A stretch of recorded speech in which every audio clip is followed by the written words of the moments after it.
Euh, je suis très content d'être ici, et déjà je l'étais quand on m'a demandé de traduire le livre de Bachir, Comment philosopher en islam, ce que j'ai fait pendant l'été de 2016. Le livre est paru en novembre 2016, a bien trouvé son chemin au lecteur, et puis Suleiman est venu aux Pays-Bas en mars de cette année, et il a donné des conférences en anglais à Nijmegen, ma ville de naissance, à Amsterdam et à Anvers. Et c'était vraiment un très beau projet, je trouve. Ce qui m'a particulièrement plu aussi, c'est qu'on ne soit pas resté simplement aux éternels débats qui animent trop les Pays-Bas en ce moment. L'islam est-il capable de ceci? L'islam est-il compatible avec cela? Mais que son intervention ait vraiment montré radicalement autre chose. Et j'ai mis le mot « montrer » en italique. C'est vraiment impressionnant. Donc, merci beaucoup pour cela. Dans cette communication, je veux m'interroger sur la religion aujourd'hui. L'idée m'est venue à l'esprit quand j'ai vu sur YouTube la belle conversation entre Suleiman Bachir Diagne et Olivier Roy sur la spiritualité des deux mains. Entretien qu'ils ont eu à Paris en janvier 2016. Et l'entretien est facilement retrouvable sur Internet. Ils soulignaient tous les deux, de façon très stimulante, mais chacun à leur manière, bien sûr, que nous sommes de plus en plus aux prises avec le religieux, en général.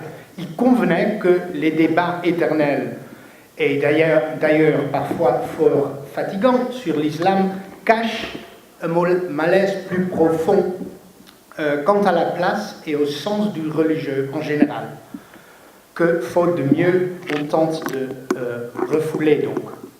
C'est pourquoi je me suis mis à lire les deux auteurs avec cette approche en tête. Mon enquête ne prétend pas être exhaustive ou complète, mais je vous rapporte ce que j'ai trouvé. Ma grille de lecture sera triple, car la question qui me guide est comment Suleiman Bachir Diagne et Olivier Roy conçoivent-ils la relation que la religion entretient avec les trois concepts de politique, de culture et de fondamentalisme. 1. Première partie, politique ou bien religion politique. Suleiman Bachir Diagne, comment dans ses écrits présente-t-il et élabore-t-il la question du religieux et du politique et de leur rapport? C'est sur le chapitre 1er de Comment philosopher en islam, où il dessine les premières années et décennies de l'islam, que nous pouvons nous pencher. Dans les entretiens avec Philippe Capelle-Dumont, Diagne souligne d'ailleurs que c'est pour avoir une situation concrète qu'il évoque l'époque. Rappelons très vite les épisodes racontés. Après la mort du prophète, la question se posait urgemment, voire de façon angoissante, qui devrait gouverner la communauté autour du Coran, vu que dès le début, il y avait plusieurs réponses successives à la question qui aurait le droit de diriger la communauté religieuse. L'idée que l'islam et le politique soient deux choses distinctes semble ancienne, ce qui amène Diagne à prendre position. Je cite: « Tirons les conséquences de ce que la question qui doit gouverner a été laissée ouverte, à décider par les législateurs. Où donc sera-t-on allé chercher que l'on ne peut en islam séparer la religion et l'État ?» Le lecteur se trouve donc informé à propos des premiers temps, mais voudrait sans doute être éclairé aussi sur ce qu'il en est dans la modernité. Un grand saut historique est fait quand, plus loin dans le livre, dans le chapitre 8, intitulé « La philosophie de la réforme », la fin du califat est évoquée. Diagne nous explique qu'une fois aboli le califat en 1924, la réflexion d'un Ali Abderrazik dans son livre sur l'islam et les fondements du pouvoir, paru l'année suivante, 1925 donc, nous apprend que, loin d'être une malédiction pour les sociétés musulmanes, cette bifurcation du religieux et du politique a toujours existé, peut-être déjà depuis l'assassinat du troisième calife. Autrement dit, non, il n'y a jamais eu de modèle d'organisation du pouvoir islamique reposant sur une constitution implicite. Et la prédication religieuse du prophète n'avait aucunement comme but de constituer un État politique. Diagne achève le chapitre avec le résumé de la leçon d'Abderrazik ainsi. Rien dans les fondamentaux de la religion ne s'oppose à l'exigence de la modernité qu'est la séparation de l'État et de la religion, et au développement d'une science du politique ayant désormais conquis son autonomie. Au contraire, fin de citation. Dans un autre article sur l'âge séculier et le monde de l'islam, paru dans un recueil en anglais sur le Sénégal, la tolérance et la démocratie, Diagne souligne dans la même lignée que finalement, je cite encore une fois, la réponse au récit de la sécularisation consistera en des réponses pratiques au niveau des États-nations. Le défi, c'est de créer des démocraties basées sur la laïcité qui prendront de diverses formes, à condition que les principes fondateurs soient présents. 1. L'égalité des personnes, et de la liberté de conscience et de religion. Fin de citation. Le message est clair et peut être le début d'un dialogue avec les écrits d'Olivier Roy. En effet, ce dernier semble presque prendre le relais historiquement, compte tenu de l'époque où Diagne nous avait ramenés, c'est-à-dire les années 1920-1930. Car c'est là que Roy, dans son échec de l'islam politique de 1992, situe le début des mouvements islamistes, à savoir la Société des frères musulmans égyptiens et le Jamaati islami pakistanais. Roy traite brièvement de la première communauté des musulmans et fait remarquer comme Diagne que le paradigme de la communauté originelle donc, marquera définitivement les rapports entre l'islam et le politique, même si jamais ne se reconstruira la communauté originelle. Et c'est un constat qui n'empêche Roy à observer objectivement que dès la fin du 1er siècle de l'Hégire, une séparation de facto entre pouvoir politique, sultan, émir, et pouvoir religieux, le calife, s'est constituée et institutionnalisée. Alors, en quoi consiste, selon Roy, donc, l'échec des mouvements islamistes, comme l'indique son titre, le titre de son livre? On pourrait dire cet échec, qu'il est justement dû à la croyance qu'un État proprement islamique, ou plus généralement, c'est important de le souligner, plus généralement, un État religieux serait possible et réalisable. L'idée est la suivante, je cite, « Quoi qu'en disent les acteurs, les islamistes donc, toute action politique est création automatique d'un espace de laïcité. Cela marque la limite de la politisation d'une religion, de toute religion. » Fin de citation. Je citerai encore la postface de 2015 de son ouvrage. Il y a une contradiction profonde dans le concept d'État religieux. Celui-ci n'implique pas une religion qui existe en dehors de lui, il la définit d'abord. L'échec de l'islam politique n'est qu'une conséquence de l'impossibilité d'une théocratie.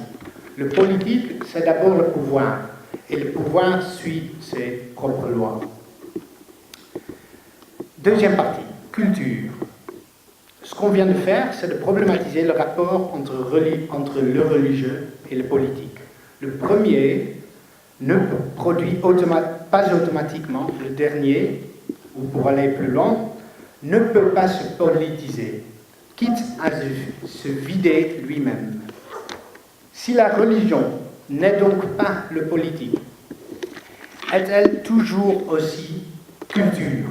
Est-elle toujours culturelle? Doit-elle l'être nécessairement? La question semble pertinente vu que nos auteurs y ont travaillé et ont donné place aux notions de culture dans leurs écrits. On doit à Olivier Roy la caractérisation de notre époque comme tant de la religion sans culture. C'est le sous-titre de son ouvrage « La Sainte Ignorance » de 2008. La thèse du livre est la suivante. Nous vivons aujourd'hui, sous l'effet de la globalisation, une disjonction croissante entre religion et politique, et cette bifurcation est un facteur majeur dans la mutation du religieux qui est sous nos yeux. Ça va bien avec le temps? Oui, okay. Encore. Ok. Donc l'idée c'est que il s'agit principalement de deux phénomènes. La déterritorialisation et la déculturalisation. Ce phénomène joue un rôle clé dans la mutation du religieux. Alors, j'ai une longue citation, je vais voir si elle convient. La déterritorialisation n'est pas seulement liée à la circulation des personnes, mais plutôt à la circulation des idées dans l'espace global, des objets culturels, de l'information et des modes de consommation en général. Mais pour circuler, l'objet religieux doit paraître universel, non lié, et ça c'est très important, non lié à une culture spécifique. Le salut, dans cette situation, dans la globalisation, ne demande pas de savoir, mais de croire.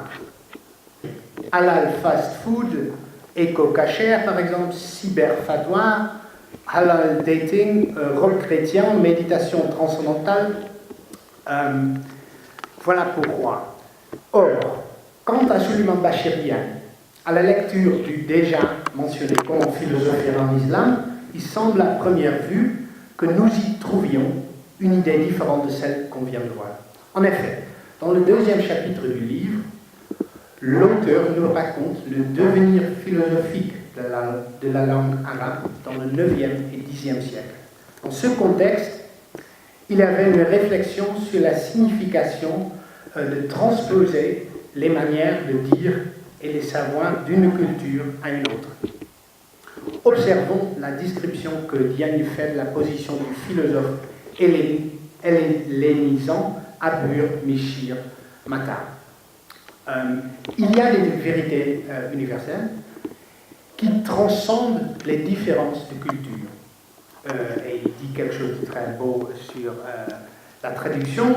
La traduction menée selon les règles qui doivent être celles de cet art difficile est parfaitement à même de capter dans un autre idiome ces vérités qui furent d'abord exprimées dans une langue donnée. En lisant ces mots-ci, il semble que nous ayons affaire ici avec un mouvement qui va plutôt dans le sens d'une universalisation et non pas d'un encadrement culturel de la philosophie, de la force philosophique en tant que telle.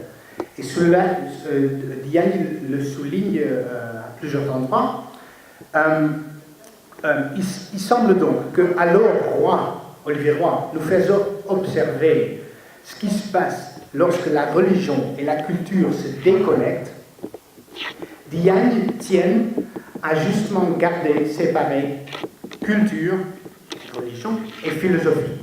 Pourtant, attention, précision importante, vous l'aurez déjà remarqué peut-être, on parle là de la relation de la philosophie avec la culture, et non pas la religion avec la culture.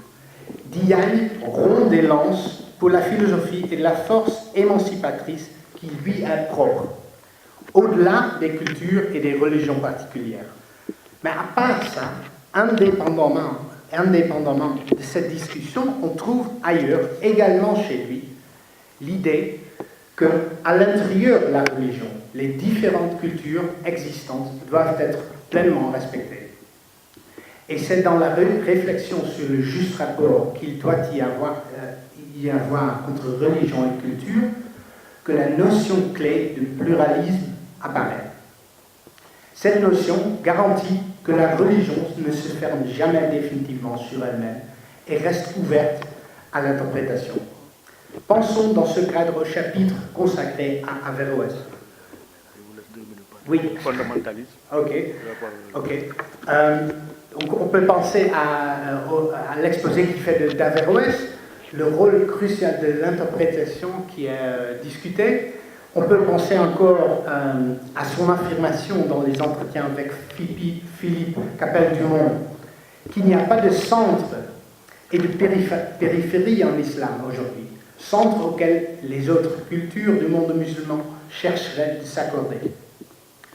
Concrètement, Diagne met en garde contre la prétention d'un code, par exemple, contre la prétention d'un code vestimentaire islamique unique.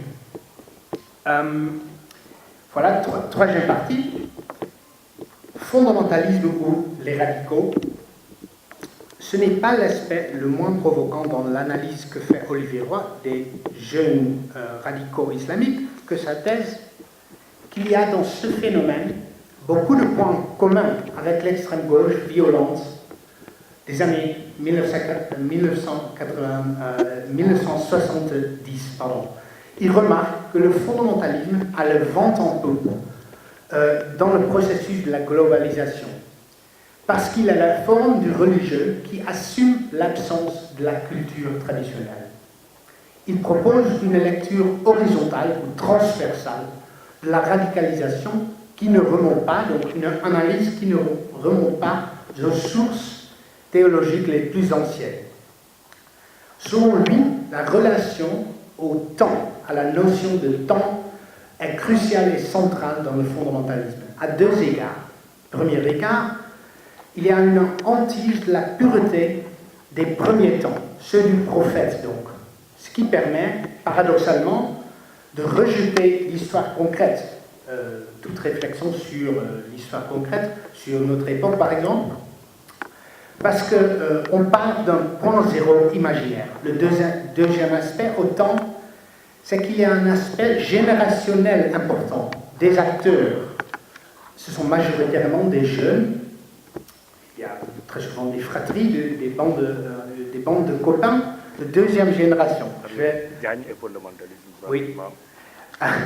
En opposition, ces jeunes-là sont en opposition radicale à la société en général, et en particulier à leurs parents, et surtout leurs pères, qui auraient trahi le vrai islam.